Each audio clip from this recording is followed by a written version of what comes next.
All right, everyone, welcome. It's Chris Petri here again, and we're having a fantastic time painting this wonderful still life. I wanted to just show you this painting first before we start and kind of just explain a little bit of what we're going to do before we get into it. So basically, I set up in my studio very simply on a piece of white foam board in the front here, and in the behind this still life setup, I have a fresh tomato. I had a styrofoam lemon and a bottle of wine. So I have all these things in my studio. I leave them here. I use them all the time to practice my still life compositions, which build my skills on colors, shadows, tonal values, my drawing skills. So you're going to do the same thing back in your studio or in your kitchen or your living room, wherever you're working, on your coffee table, stack tray, whatever kind of setup you have. Sketchbook, maybe you just have a sketchbook you use all the time, or a pad of paper and you have that in your lap. Fine, however you paint, it's wonderful. We all paint differently, right? As artists, we kind of do things differently, all of us. I show you what I do, and hopefully you'll find your own take on things as we go. But I just wanted to show you what we do here, and I was getting more into making people happier on my channel, because a lot of people always say, Chris, I need to see the picture. I don't see the picture on, and it's hard for me to paint. So I'm trying to do more of this where I can, when I can. I'm going to try to start doing more of this where I have some of the photographs right here on my phone. I took a photo of the still life setup I had here in my studio that I worked from, and I actually worked from my phone. Once I took the picture, then I just used my phone and worked right here, and we did this painting. So this is what we're going to do. We're going to sketch it out first with pencil. I'll explain how we kind of draw this scene and how we kind of place everything just like you see here. We got it pretty close, and I'll show you exactly how you're going to do that so that you don't wind up having things kind of scattered around your painting, but all grouped together like it is here. And then I'll also explain how we're going to paint this and all the different colors we're going to use. We're going to mix everything out on our palette before we even start and match it up to our photograph. So we're going to do a lot of interesting things that are going to help you to get a beautiful painting and composition like this done. A nice, beautiful still life. And still lifes are great because you can set them up anytime with anything. Just things around the house, cups, saucers, fruit, vegetables, wine bottles, wine glasses, anything you can think of around the house. You can set up and do a simple composition like this. So just wanted to mention that we're going to cover all the details that you need to get this painting done. And I also mentioned too, if it's your first time ever here and you've never been to my channel before on YouTube, welcome. I'm so excited you're here. Get excited. This is watercolor at its basics. You learn the basic methods and techniques of watercolor right here on my channel every week, week after week, month after month, year after year. And if you stick with us for at least a year or two, you'll be doing paintings like this with ease, with no problem, because you're going to have all the basics, skills and techniques that you need under your belt, because you're going to be painting with us every week on our YouTube channel here. So you won't have any problem. You'll be practicing all the time. Okay? All right, so we're going to get started in just a second, and I thank you for your patience.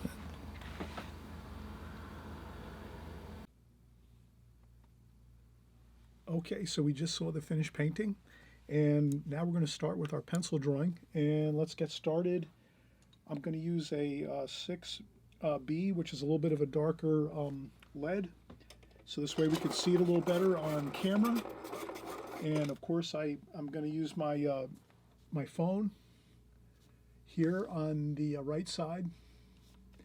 That's going to be my reference photo to draw this painting. And it's going to be a beautiful still life painting. We're going to have fun, no pressure.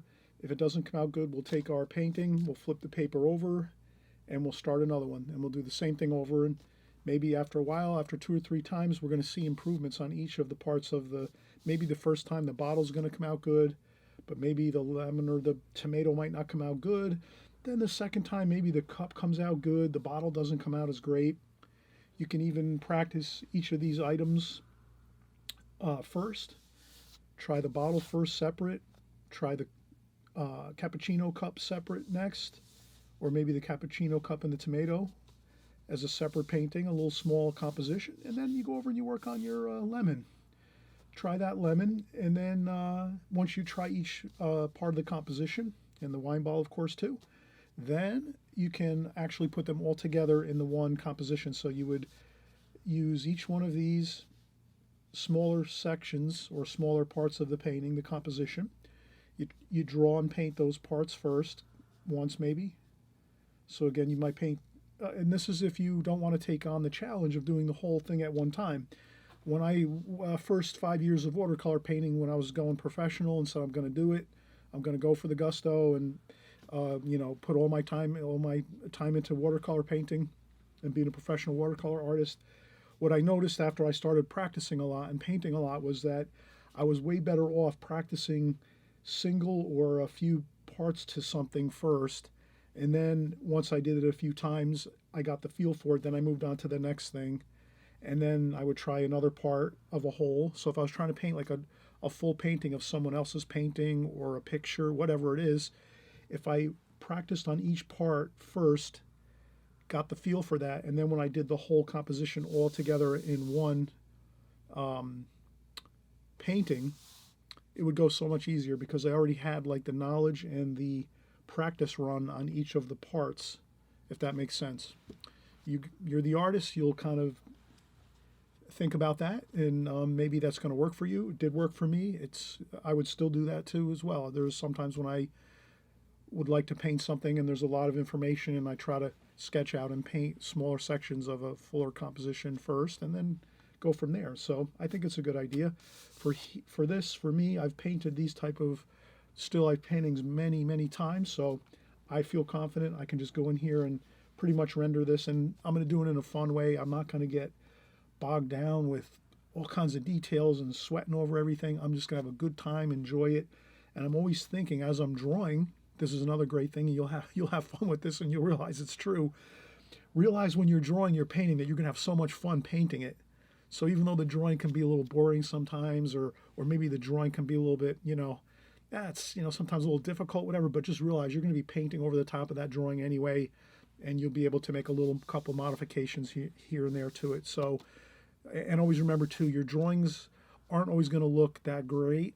For some reason, pencil drawings look a little funny, but once you get in there and start painting, it all comes together and it comes to life and it looks so much better. So whenever you think your pencil drawings are looking a little funny, just keep working through the pencil drawing and don't worry about it. The worst thing is to keep erasing pencil lines, and just give it a go. If the bottle comes out too big, too small, or the lemon's too big, too small, whatever it is, just go for it. Let it look a little funny. It's all about practice. You just keep practicing and you're going to get better each time you go in and do a painting and a composition like this. So let's get started. First thing I want to do is I'm going to start with my, maybe I'll start with my tomato. And I took a picture of this in the studio here. So I'm just going to start out with the tomato. And right away I notice, wow, there's a shadow there on the tomato. So I'm going to do that shadow like that. And then over here I notice the tomato comes back around here, and there's a little bit of light there, and there's another bit of light here. So I just put a little note on my tomato that there are a couple little circles, knowing that I'm going to leave a little bit of white paper there. And then on top of the tomato there's some stems. So I just did that, a few stems. Then, once I have that completed, I'm going to work over to my bottle, my wine bottle here, and I see that it's a little bit above that shadow, and it starts there, and I'm just going to go here. And I'm going to go across. I'm going to say to myself, I'm thinking out loud right now. I'm talking out loud, even though this is what I'm thinking in my mind. I might not, when I'm at home working by myself, I wouldn't talk like this, obviously. So I'm just talking out loud here. I'm going across here at the bottom of the wine bottle and saying, oh, wow, how far over is the bottom of that wine bottle over to the lemon? And then I kind of look at the painting and I say, well, it's not quite as wide as the tomato, but it's about maybe 3/4 of the way in distance. So it's about from the light spot on the tomato over to the edge of the tomato, that's about how much, if we were gauging it and saying how far is that over. So then I just kind of do that and say, okay, here's the light. And if we want to, we can always just take a little scale and say, okay, here's the tip of my pencil where the light is, which is that light spot there on the tomato. I put my lead of my pencil there, and then I put my fingers right where the edge of the tomato is on my drawing here, like that. And I come over here and I look and say, yeah, that's about right. That's where the lemon starts. So I'll come over and do the bottom of the wine bottle, but I'm not going to do the wine bottle right now. I'm going to start the lemon. And I notice that the lemon is going this way. And it goes up like this, comes out like that, and then it goes around like so. And there's a little light spot on the lemon there too, so I'll put that bit of pencil mark there just to remember I need to leave that white paper for that really bright spot of light. And this also has a shadow. The lemon has a cast shadow going this way, like so.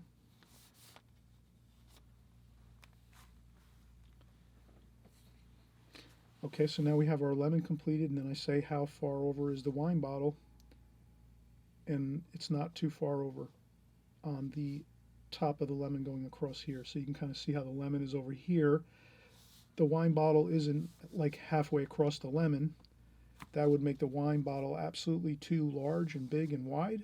So we're just looking and noticing, oh, the wine bottle starts up here on its vertical line very, very quickly once it passes this edge of the lemon. So once I pass this edge of the lemon, very, very shortly thereafter, that's where the wine bottle starts.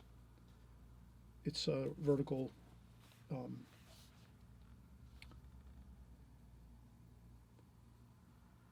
line. And then I come up here, and then as I'm going up, I say, well, how far is that label? Here's my lemon. How far up is that bottom of that label compared to my lemon? And I say, well, it's about the thickness of that lemon, approximately. So I can even make a little note and say, okay, pencil, how wide is this lemon? Well, we have the lemon correct here on our drawing, so we can use that and say, let's put our hands there and say, okay, that's the height of the lemon. If we go with the height of the lemon up here and we put a line there, then we know, okay, that's where we can put our label, the bottom of the label. And then we go across like this. Now, as we're going across this way, we notice where is the left side of the wine bottle? Well, it's just a little past that edge of the tomato. So that gives us another clue where our wine bottle edge is, and it's here. And it also goes up a little bit too, and it tapers out this way. So the wine bottle kind of goes up very slightly on a taper this way. So it gets a little bit wider as it goes in vertical. So then now we're going to go up like this, and we have our label like so. And I'm looking at the label and I'm saying, how high is that label? If I look at my tomato, it's about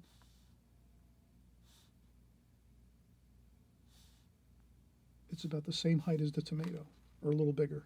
So I say there, label is right there. And I do my label there. And I meet up there. And as soon as I'm at the top of the label, just a short distance after that, the bottle starts to taper up on a smooth curve like that. And this one here, I'm just going to remember that I'm going to start my curve about the same height. So if I look at my curve and it starts here, I'm going to do the same thing over here, like that. And then now it's a little more easier. Now we're just going up to the top, and then we can do the top of the wine bottle like that. And then there is a kind of a bit of a label on the top of this wine bottle here. So I think that looks good. And then we're going to, once we have our wine bottle complete like we have here, we're not going to worry about the writing on the labels so much. We could kind of just do a little bit of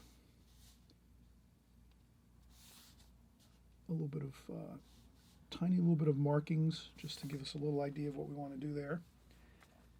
And I can see that I went off a little bit here, off track. Let me do this. That looks a little better. And again, it's not perfect. We're not looking for perfection here. Okay, so now we have one thing left, or a few things. Let's say our edge of the back of our table is here. We definitely want to get that into our painting. And we go straight through the bottle like that, and we go across this way. Now that we've done that, we can erase a little over here like this because we're going to do our cappuccino cup. And it goes up a little bit beyond the top of this edge of the table. So we're going to come over and we're going to do our cappuccino cup. And let's see where that is. Okay, the cappuccino cup actually is halfway up, midway. So the center of the tomato is where the cappuccino, edge of the cappuccino cup starts there. And then it goes across, and it's about as wide as the tomato, maybe not as wide, about as wide as the tomato, like that, an oval. So we just did an oval. If you want to practice some ovals, you can do that. You can just take a scrap piece of paper, like printer paper, and you just practice ovals.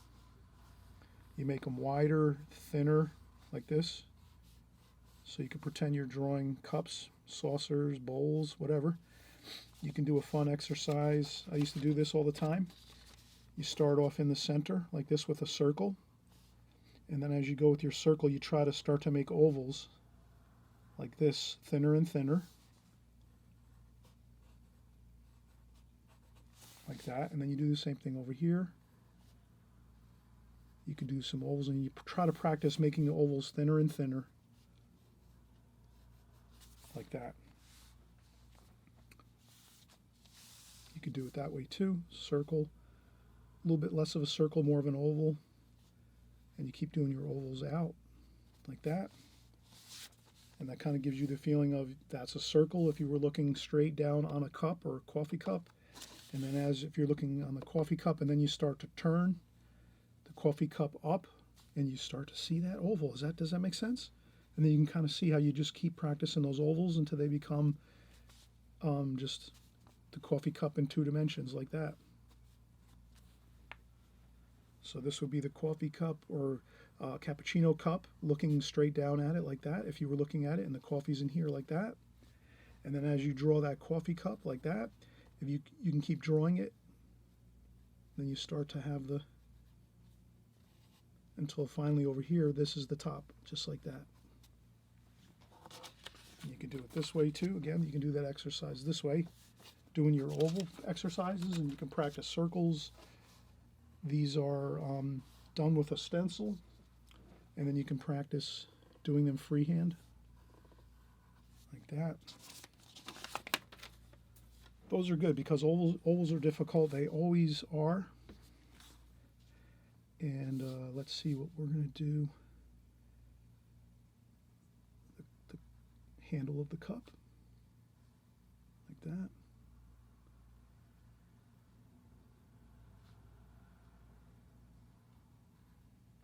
And then we're going to do the saucer that comes around like this and goes this way like so.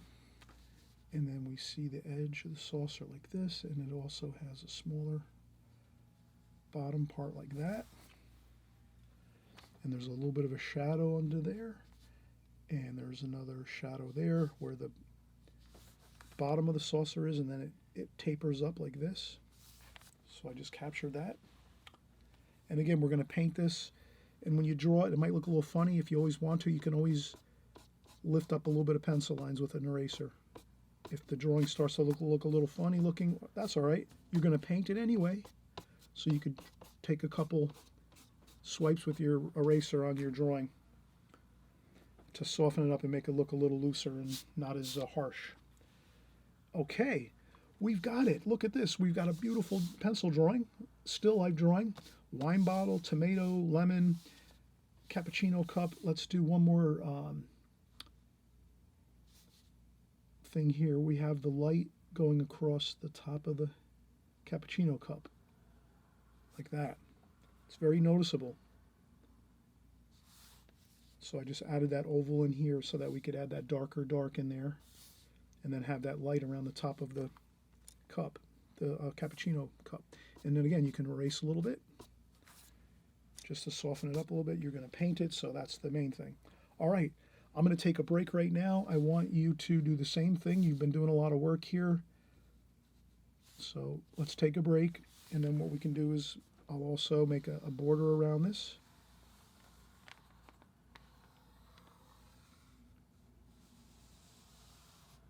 Like that.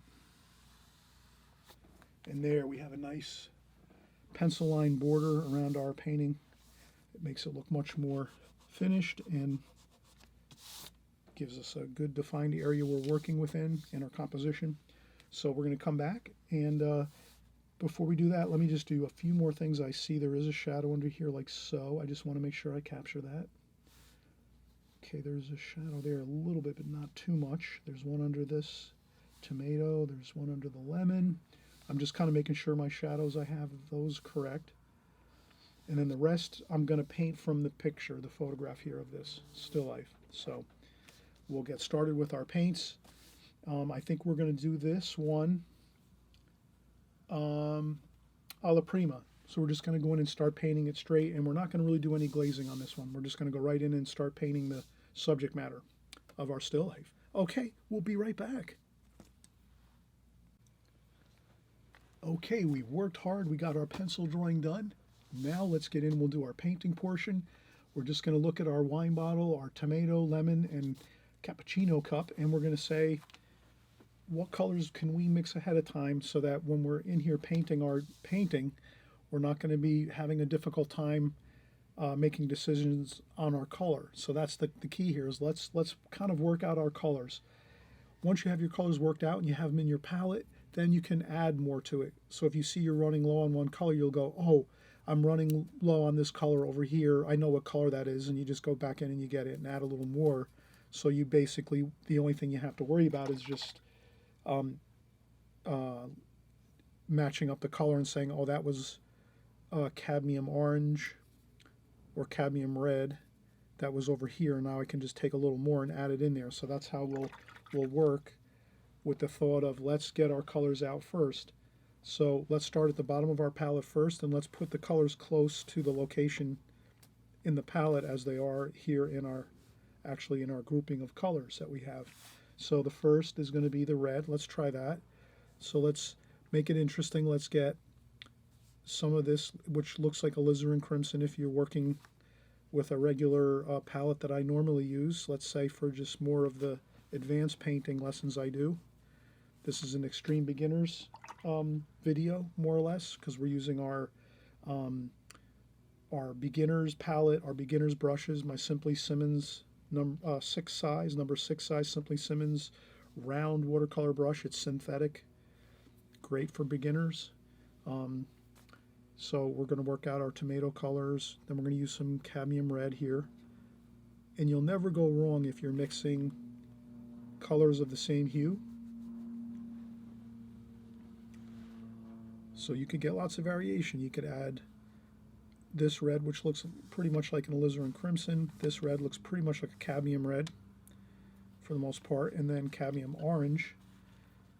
So you add all these three over here in this first palette, and you have lots of variation of color, even though it's all in that same family of reds and oranges. That'll really give you lots of interesting color for your tomato. And then you are going to have some shadow on your tomato, so we're going to have to add some blue. So then we're going to work up here and get some blue and purple here, just so we have some blue and purple for some shadowing. We might need that. Okay, so now we're thinking ahead again. Now let's work over to the lemon. The lemon is going to be, this here is pretty much a lemony yellow, a cadmium yellow lemon, as they call it. That's the Winsor & Newton color, and the Holbein color, I think. Both of them have the same name. And you can also see there's maybe some darker yellow, so we'll put a little bit of brown there so that we can mix a little bit of a yellowy ochre color. So you can kind of make a raw sienna or yellow ochre color, even a raw umber. You could start to get into a raw umber over here, adding some of that.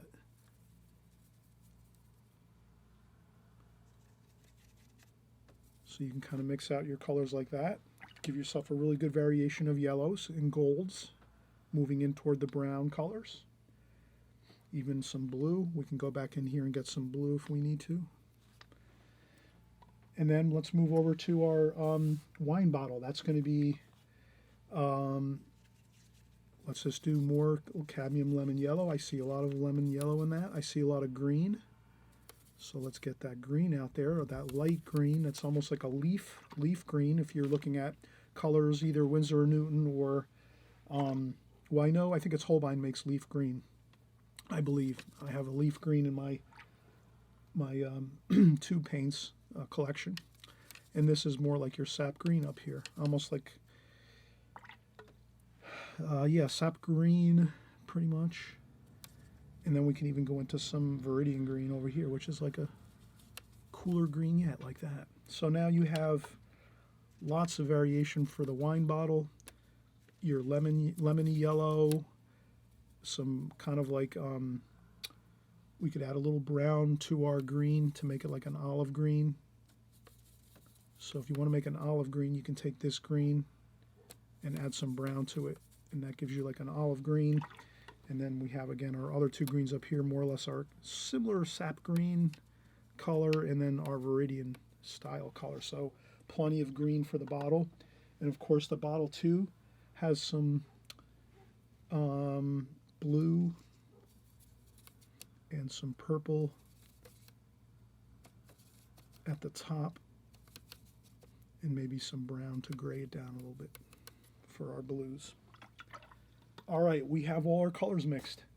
Now all we have to do is keep focused and keep with a nice rhythm, and just go in and start saying, okay, where are we going to start? And we'll go just keep working from there. I would like to start pretty much with my tomato. And from my tomato, I'll probably work over into the bottom of the bottle and over into the lemon. Back up like the same way we did the drawing, basically. I think we'll do it the same.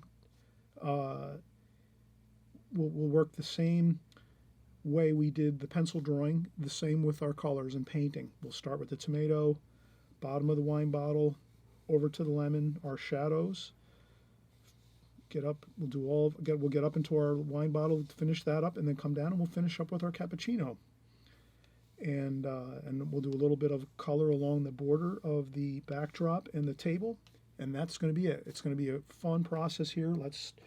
Before we start, let's take a break. It's always good, even when you think about it, mixing these colors and looking back and forth and matching the colors. And this took us about 6, 7, 8 minutes. For you, if you're an extreme beginner, you're just starting out, maybe your first couple months or whatever, it's going to take you maybe half an hour to get all your colors out, maybe, and match them all. I'm just saying it might take a little longer. And then, but maybe not. You're the artist. You're going to see how quickly you're going to move and time yourself, maybe. But after you've mixed all your colors out on your palette, that's going to be where your concentration level is going to be sort of like getting there, like, that would be the perfect time to take a break. And then after 10 or 15 minutes break, you come back, then you're ready to paint. Because if you do all this mixing of all your colors and you match all, and all of a sudden you just start going right in and start painting, I'm telling you, it'll be more difficult because you're already kind of stretched with your concentration level, and then you're trying to go in and paint, and that's not easy either. Doing the painting portion is a little challenging. It's got its own challenges, right? So I'm going to take a break. I hope you will too, and then we'll come back and we'll start our painting, and we'll be more refreshed and have a little more fun if we're just relaxed a little more and rested. Okay? All right, I'll be right back. All right, we're getting back here and starting our painting. So what I'm going to do right now is, it looks like I've waited about 15 minutes. I've took a break for 15 minutes here, and I can still see that my paints look pretty good. They're still activated and moist. I can still work with this.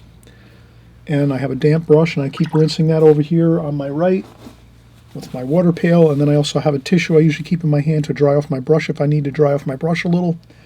So let's start out with the tomato, and I'll go in with some red to add some more red to this, and some more of that cadmium red too as well. And then I'll look and I'll say it's like this. We'll go in and get some red onto the paper here. We can go into that shadow area, and I'll get some orange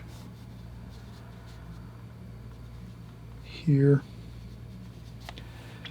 Right away I'm going to grab some of that brown and gold for some shadow color, and as well as some blue.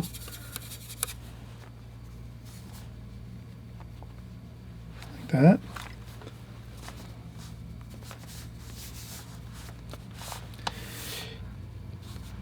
And then I'm going to keep working my tomato color. And then here, there's a bit of light up there. I'm going to leave that light there. And then over here, there's some more light. Maybe I'll leave a spot of light there. Then I look and I notice that it's a little darker over here. Maybe I take some cadmium red, alizarin crimson, and I pick up a little bit of blue, and I just add a little bit of that darker bit there, that little bit of shadow, and it kind of goes under here like so. Then I rinse off my brush, dry off my brush on a paper towel or tissue so that it's not a really wet brush, but a very, very, very dry brush, just a little bit damp, and then I can just kind of smooth out that darker wash we just added there so that it doesn't look too much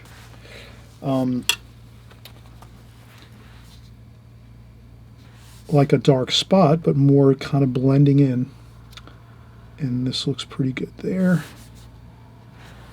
And I think that looks fine for our tomato. So our tomato is already completed, and that's excellent. Let's start moving right over into our bottle, into the greens. Let's just get some greens over here like that, and some golds like this,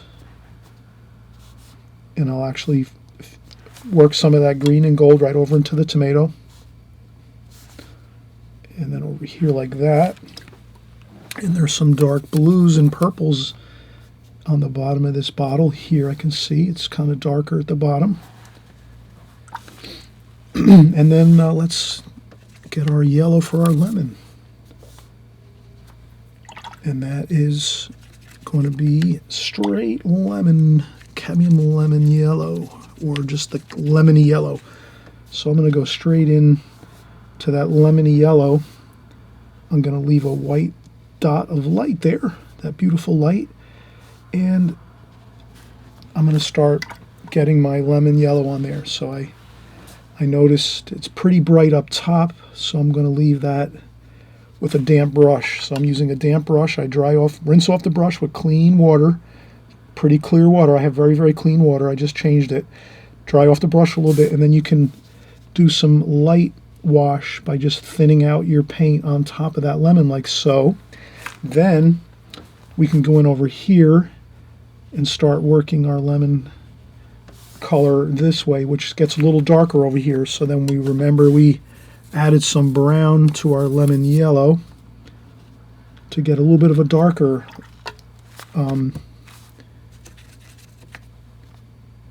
shadowy kind of color over here on the lemon. We can also add some blue to that, blue and purple color. That looks good too.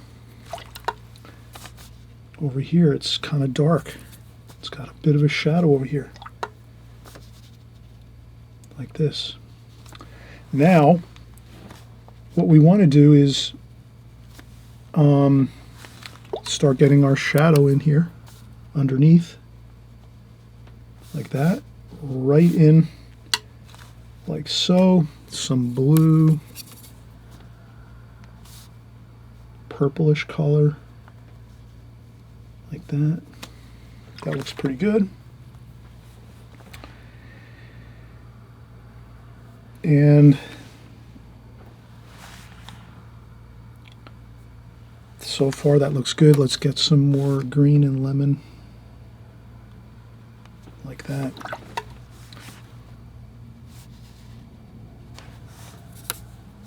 So now the wine bottle's a little more fun. We can get some red in there.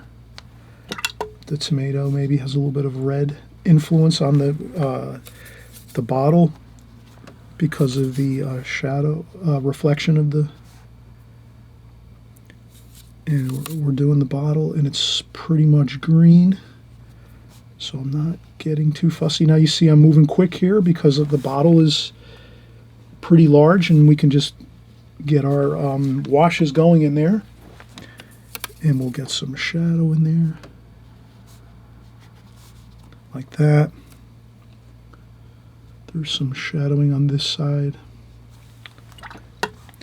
and you can see I'm moving right along here with the bottle because it's kind of pretty straightforward here with the bottle.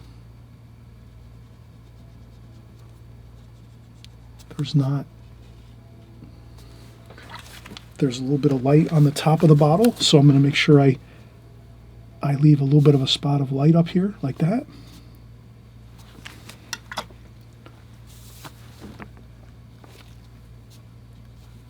And I just remember to keep mixing yellows, pretty much yellows and greens for the bottle. And a little bit of brown too, like mixing up the colors nicely. Like that. And some blues and purples too. So we have some blues and purples over here. Like that. And there's some there, and then there's some darker spots there.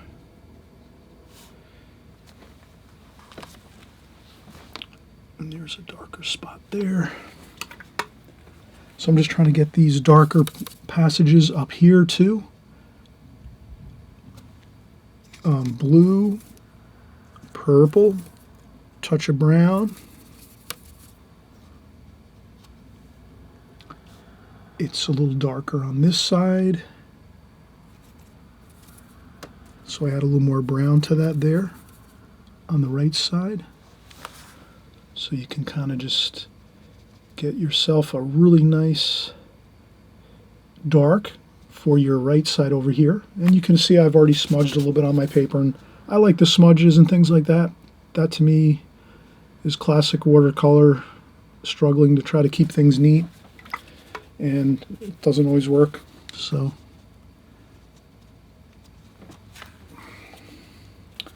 And then we can always neaten up these. We can neaten up some of these lines later. So I rinse off my brush again, dry off my brush on a tissue, and then I get a lighter light here. So you can kind of see and then green and gold up here. We're back to the glass of the bottle. So it's darker green over here with maybe a little bit of the darker green up here, like so. And then that lighter green over here.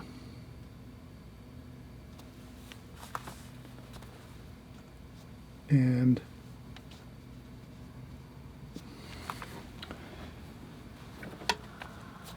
there's a little bit of a darker bit there. So again, have fun, enjoy the colors, the mixes of colors.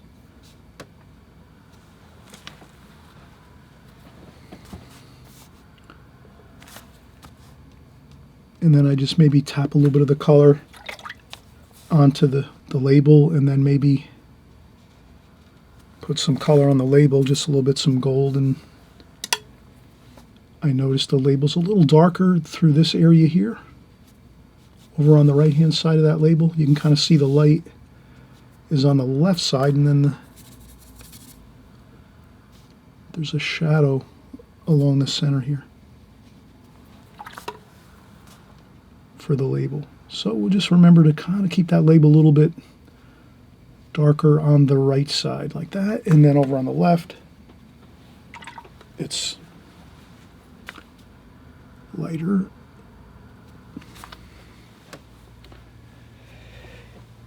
All right, wow, we're really coming along here. And again, I'm going to take another break. I'm starting to, my concentration's getting a little bit weary.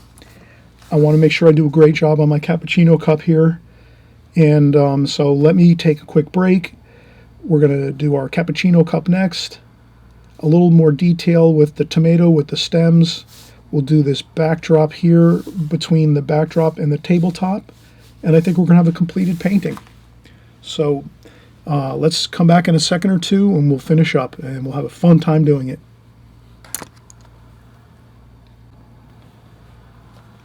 All right, we're back and we're getting started again. And we're actually finishing up our still life painting here of a beautiful wine bottle, tomato, lemon, and cappuccino cup. Real simple composition. When we talked about in the very beginning of the video how you can break these down into smaller exercises first, and then you put all the parts together as a whole composition in this type of a painting like this. So let's continue on here. Let's finish up. We'll work with our cappuccino cup here and see what we can. We're going to do some shadowing on that cup, and there's going to be purplish and then a little bit of that kind of lemony color like that. So I'm going, and a little bit of red. There's some red in there from the reflections. It's a very, very smooth cup with it's a smooth cup with a very, very shiny surface. So therefore, it's going to reflect the red of the tomato a little bit. So we're going to have that red reflection a little bit in there. And then there's some more, maybe some green over here. Oh, on this side, maybe some of that green reflection of the bottle. So that cappuccino cup is picking up different colors. And it's going to have that white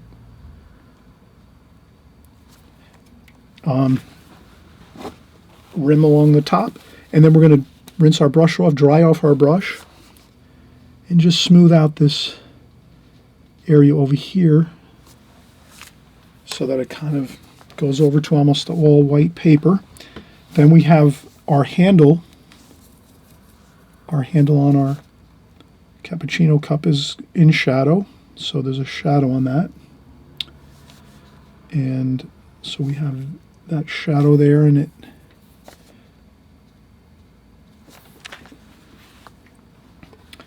I forgot to leave a little bit of light on the top.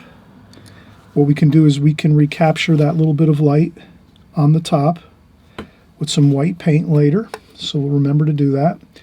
Then we have some more shadow over here on the saucer. And there's some gold in there too, so we want to sort of give it a little pizzazz, our color, right? We're going to do some purple in there and blue for the shadow of the saucer there. But we add some gold and too, some yellow. Tap it in there. A little bit of red even too, just to give it some excitement. And then over here, there's again blue and purple, so I'll mix up some more of that shadow color, blue and purple. And maybe some more brown up here, so we can kind of keep ourselves with a good mix of colors. And then there's a little bit of that darker color there. Going to lift up like that. That might be good. We'll come back later maybe and add some more shadow there, but I think that should be good. Then there's the shadow under here, like so. That goes right under the tomato. There's some gold, some orangey gold, like that. in that shadow that's underneath the saucer. So we don't want to. The cappuccino cup and saucer is really nice with a lot of detail to it. So we're going to really have an enjoyable time painting that, and that's what we're doing right now. And we notice that we'll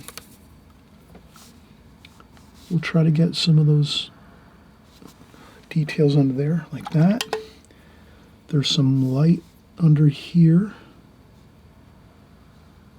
some reflected light, and then there's that little bit of shadow over here like that.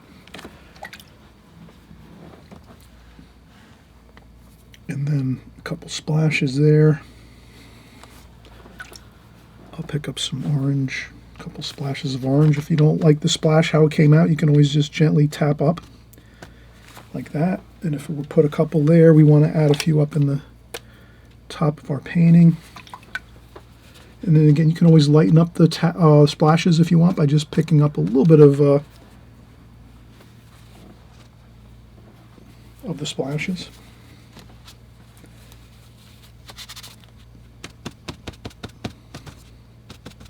Like that. You can make them less visible, and they're going to dry even lighter. We always remember that watercolor always dries lighter than when you're putting it into your painting when it's first being applied to your paper. So now we're putting the shadow inside the cup. A little bit of orange too. And then it gets very, very light toward this side. Like that. And then it's darker here. Like that. Okay, so our cappuccino cup is looking really good. There's a little bit of a darker dark on this part of the, like that, so we can put that in. And there is a decent shadow over here, like that. So then I put that little bit of darker shadow right in there, reflection. Then I take my brush, dry it off, rinse it off, dry it off on a tissue, and then I just smooth it out. Just a little bit, so it smooths out into the other washes next to it, like that. And that just gives it that nice, it gives it like volume or three-dimensional feel, because you know that you see the dark here, and then the light's coming from over here, and you see the light coming around that cappuccino cup like that. So that's really important. If you can kind of take your washes and smooth them out, going from dark to light, that really makes a huge difference with the way everything looks in the final part of your painting process. So we have everything pretty good for there. We're going to have to add some background color to where we have our table. So I'm going to not make a huge statement along this area here. With this section, just enough so that we know that this is the edge of the table and this is the backdrop here, and I just kind of smooth out that color and I taper it down this way a little bit, and then I just try to introduce the same colors we've been working with. So I just want to make sure and some yellow.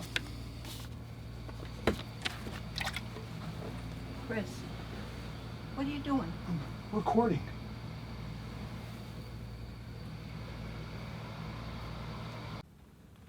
Hey everybody, just a quick informational. I'm really excited.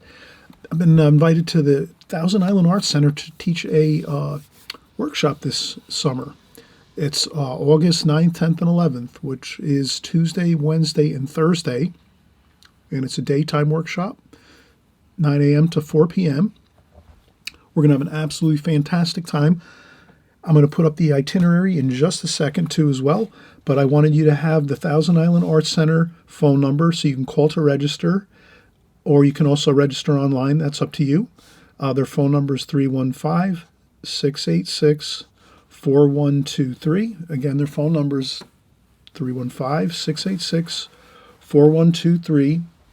Or you can also register and look up all the information online at TIARTSCENTER.org. Again, their website is TIARTSCENTER.org. I'll put the itinerary up here so you can I'll scroll it. I'm not going to read it. I'll just kind of scroll it up so you can kind of see the class description. And you can look this up online too. I encourage everybody to look for the brochure. If you go to the website, you'll see a brochure button. You click on that brochure button, you'll see my course, as well as other courses if you can't happen to make these dates, but you still want to take a watercolor class or watercolor course and workshop. And there's also an online course for watercolor artists. So if you're interested in doing online watercolor courses, they have those as well. That's something this is a great resource, everyone, for your watercolor art. I know some of you mentioned that you wanted to inquire about online art and watercolor painting classes. I'm not doing them right now. I'm really looking forward to maybe in the future doing some online courses, but right now I'm just not geared up for that right now. So they have them though for those that want to do online courses. But just a great resource, and beautiful historic area, beautiful scenery, water and boats everywhere, beautiful architecture, shopping. There's museums. So that's the itinerary. And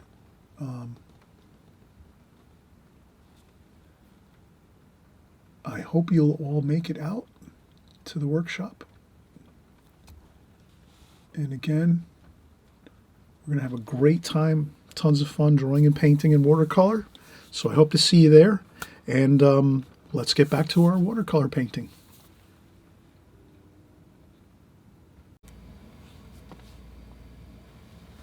Okay, we're picking back up again. We're actually excited here. We're going to be doing the last few brush strokes of our painting.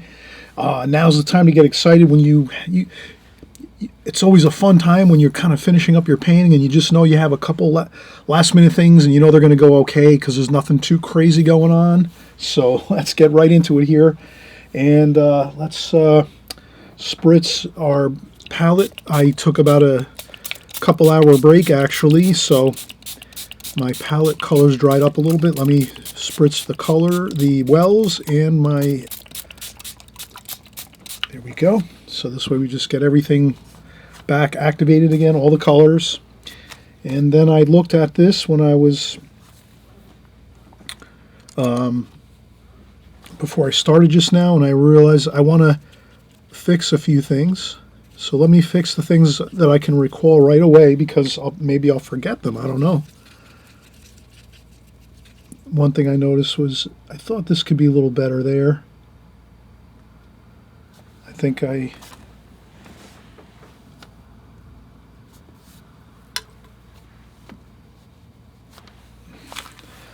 thought I could darken up the shadow area a little better over here because that was too red under there.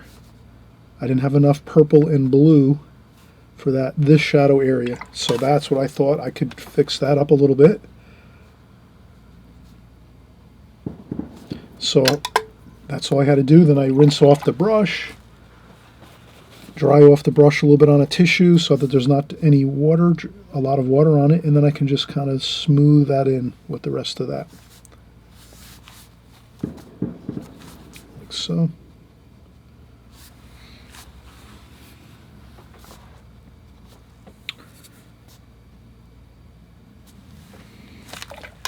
And again, as I fix some things up on here, I just want to mention, like, I wouldn't go too crazy with fixing too many things.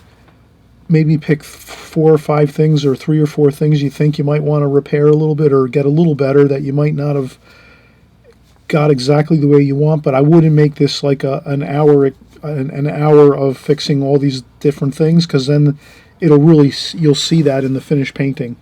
Even though this is a composition, a fun composition. So all I did here was, I thought this needed to be lighter under here where the saucer is for this cappuccino cup. So I dampened the paper there to lighten this section up. And then all I got to do now is press on the, and I can also add some white paint. We're going to use a white paint in a few minutes to do that, lighten this up a little more. I think that needs to be lightened up a little more. What else did I see that I needed to do repair-wise? Oh, over here,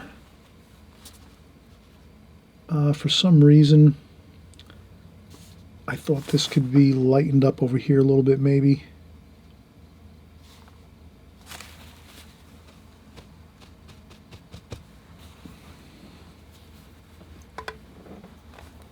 Maybe a little yellow and green paint there.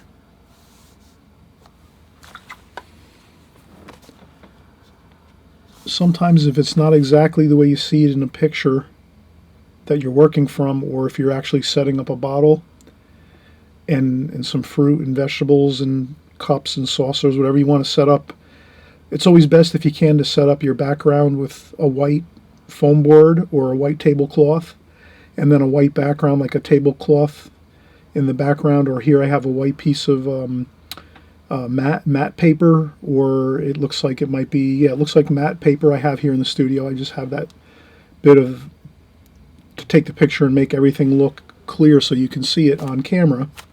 I set this up in my studio right before we started this painting and took the picture. And that can be a big help to not always follow exactly what you're seeing here. Just kind of use it as, like, once you start painting and having a fun time with your paints, go with that, have an enjoyable time, and always refer back to your photograph. Please do that. But it doesn't have to be exact. So you wouldn't want to be suffering over getting every dark bit of dark and every bit of highlights. You know, I only did a few highlights. I did one here where that one is. I tried to leave one over here a little bit for that one. I'm going to add some white paint up here. So you'll see how I work through this mentally. I'm just talking to myself basically, or thinking out loud. So that's what I'm going to do next. I'm going to move on to the next thing I think I should do to finish this painting. So I recognize that I need to finish my shadowing on the background along this line here. So let's do that. So I'm just going to pick up a little bit of random color, some red, some orange, a little bit of green, and then just lightly, and then take a damp brush. I rinse the brush off in really clean, very crystal clear, clean water, because now we're at the end of the painting. We don't want to have muddy water in our bucket. And then we dry off the brush a little, and then we just sort of blend this in nice and softly so that it looks like a shadow, where it gets darker and then lighter. So I do that. And I go right up to the cappuccino cup, like that. Then I say, let's get some cool. We've got all warm colors there, orange, reds. Let's get a little blue in there too, like that. And then over here, let's do some more blue, like that. So again, I rinse off the brush in nice, clean, clear water, dry off a little bit of that water off the brush, and then soften that paint out like this, up higher above here.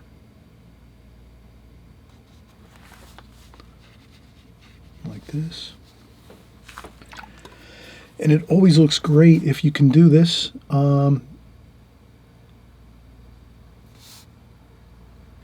If if you can add just a little bit of a zip of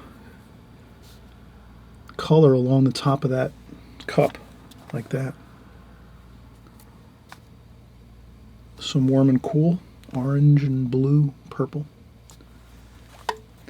And then even maybe go for it, add a little bit of even something like that.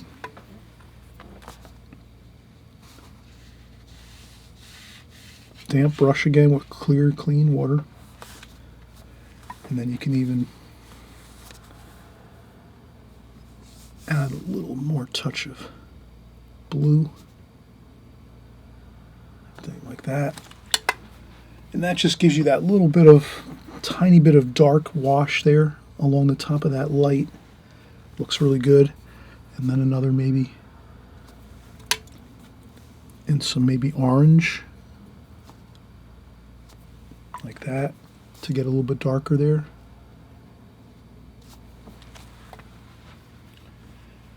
And what else can we do? Oh, I know.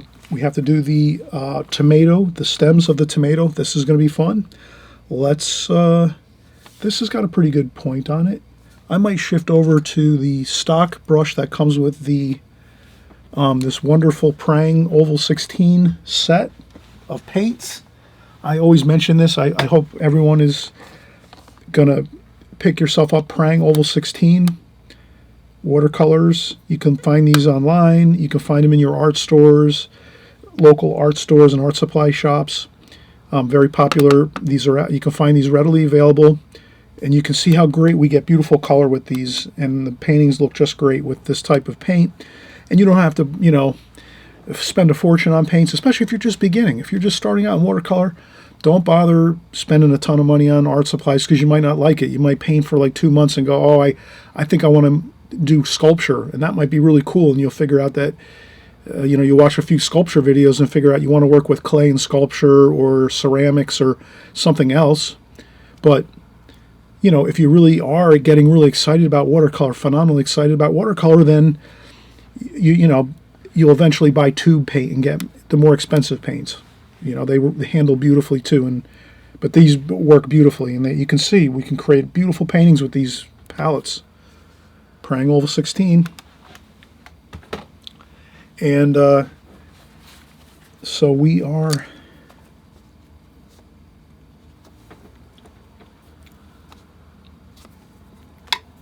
I'm just adding a little touch more of color over here as I wanted to. Like that. And I did pick up my stock brush that comes with this kit. So this Prang Oval 16 set comes with a really nice round brush with a really good sharp point like that. So even when you buy this Prang set, you get your brush, you get your paints, and then all you need to really do is get some paper and you're all set. And you can even use printer paper to start out with. You don't have to start out with fancy watercolor paper in the beginning when you're just starting.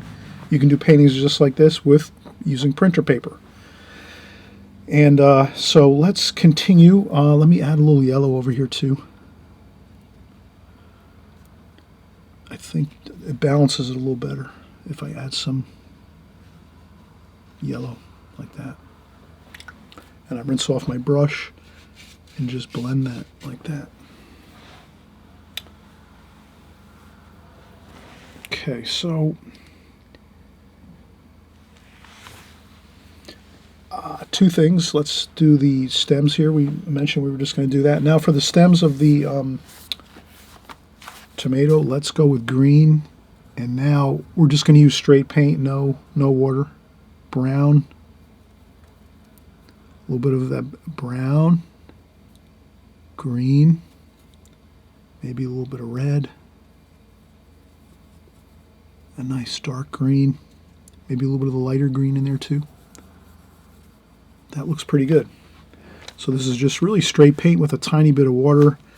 And then to do my stems, I'm going to do them really very, very loosely and free. I'm not going to get, you'll see how we're going to flick the paint on the paper with this.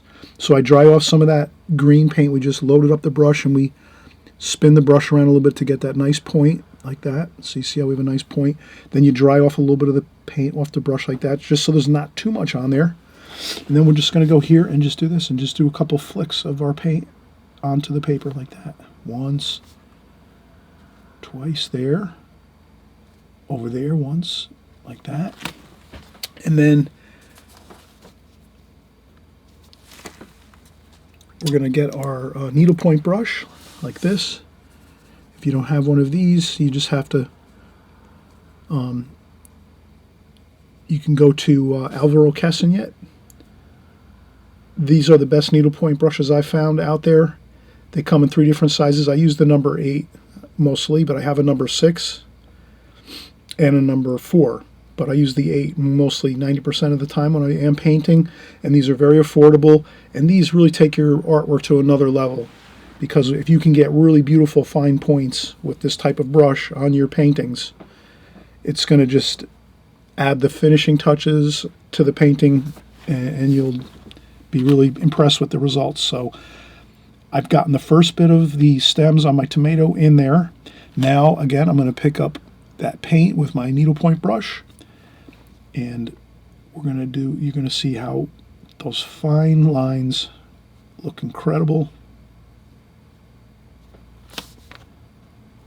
And that's it. Perfect. Look how good that looks great. So we are now going to also, let's do some more fine. Now I'm going to add a little bit of purple to that green and some more red. So I'm going to have red and purple added to that green mixture. And now we're going to go in and do our details on the label of the bottle, our wine bottle. Nothing crazy. Again, a couple little flicks of paint is going to really look great. Just a couple like that. And then we have some writing on the bottle, nothing I can really discern, so I will just pretend I know what I'm doing and scribble a little couple speckles of paint, and there you have it. Then I maybe take a little bit of water on with a damp brush and take my needlepoint brush and then just soften out a couple of those spots. Doesn't have to be. Let's kind of soften a few spots up like that. And I think that looks good. And I go back in again and like that. Maybe a touch of red. Over here there looks to be a little bit of a red emblem. Like that. And what I also noticed too is I think we can also, since we have a lot of red and high intensity red here with the tomato, we're going to maybe just add a little bit of red over here and there. We know we would probably see some red over here because of the reflections of the bottle and the tomato, so that's another place we could add a little bit of red, like that.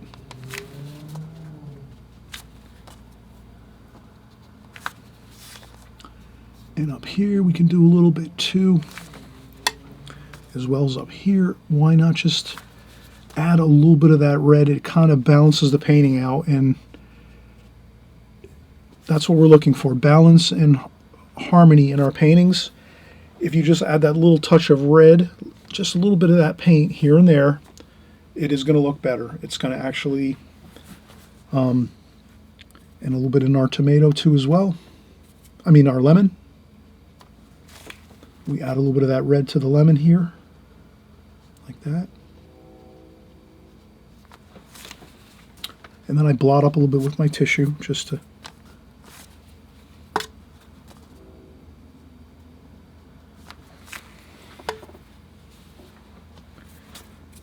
put a red over here.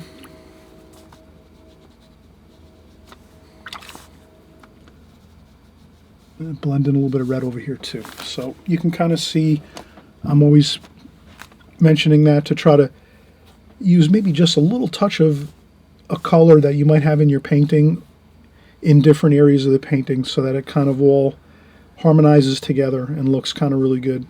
sometimes just having one color in one spot on your painting and not having any of it anywhere else tends to maybe look a little, it distracts a little bit maybe. But you're the artist, you're going to maybe experiment with this idea that I have about this, but I think you'll find that it's true. Now we're going to go with our titanium white, which is our final touch-ups here and highlights. We take a little bit of orange paint,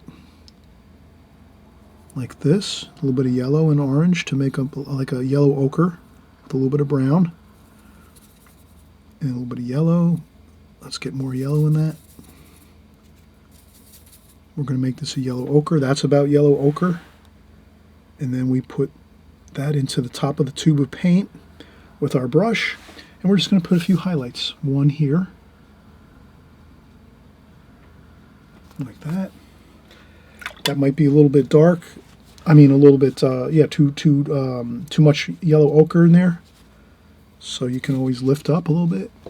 Lift up there.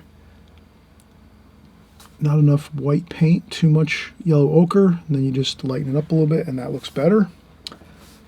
And then we have this here. That's the highlight there. That looks fine. We wanted to put a highlight here on the cappuccino cup, the handle. We sort of painted over that before, so we wanted to put that highlight there. You can kind of see how that highlight looks. And it goes around this way a little bit too, like that. And then there's more shadow there. And then also too, we wanted to do a little bit there because it was a little, we made this shadow area under here a little too dark with a little, and then we do that, add a little light to that. And I think that looks pretty good. Maybe this shadow over here could be a little better. Like this. I think that looks better.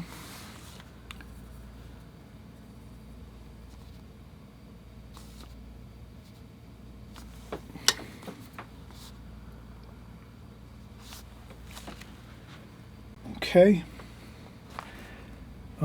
Anything else I thought I saw that might need... I think this is good. I wouldn't go too much more, and I always mention that. If you are going to do your final touch-ups on your paintings, please. I always myself, I really try to really do my touch-ups very sparingly. I can actually add a little bit of white paint here to sharpen up a couple lines or two.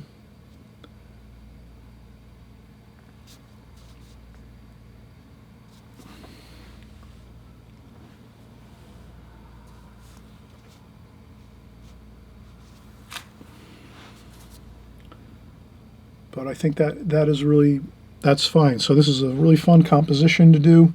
I'm glad you're going to do this and try it and do it a couple times, 2 or 3 times. And we're going to see you on the next video. And thanks everybody for stopping by. And I always mention throughout my video, if you really like my videos and you're really learning a lot and enjoying my videos, please subscribe. It's just the button down there on the right hand side below the screen. All that does is really just, it alerts you every time you open up YouTube. It shows you that I have a new video, and this way you can check it out if you like it and work along with us here. So when you click on the subscribe button, it really just lets you know that we've created a new video here. And that's really it. There's no emails or text messages you're going to get or phone calls on your phone or anything like that. It's just YouTube's way of saying you like my channel here on YouTube and you want to kind of see my videos. You want to see my videos when you open up YouTube so that you're alerted that I've made a new video. And that's all it is. This way you can keep track and keep a track of what we're doing here, and you'll be getting more information on watercolor painting. And I'm glad you're again here following along, and we'll see you on the next video, everyone. Thanks so much again for painting along with me, and have a wonderful day, evening, morning. We'll see you soon. Bye-bye.